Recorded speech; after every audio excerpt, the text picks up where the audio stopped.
Guyyaa har'aa hiriira guddaan magaalaa Shaashamannee keessatti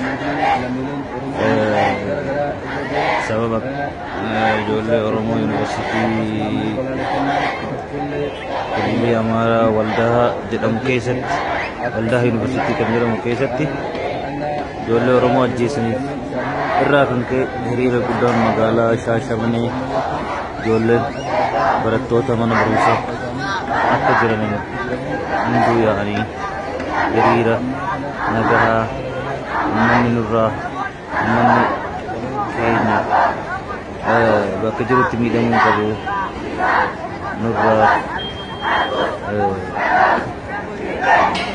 nagahaa nurraa eega waliin jiraachuun nuun toleen nagahaa nurraa yaa'anii kan jedhu argeessuu jiranii kanaaf isa kana fakkaata kun dhaggeeffachuun dandeettan sagalee isaanii yoo isin dhageessisa.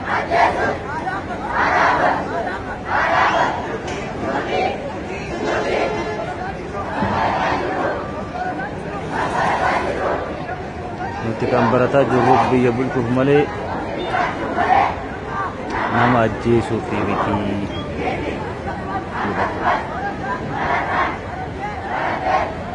Barataan akkasumas barataan baratee bakka guddaa gahuudhaaf malee waggaa dheeraa ifaajee akka karattafuuf miti jechuu jira.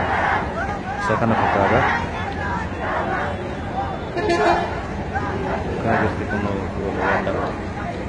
gochi kaleessa sun baay'ee ilmaan Oromoo hunda baay'ee kan gaddisiisee fi kan xiqqii keessa galche.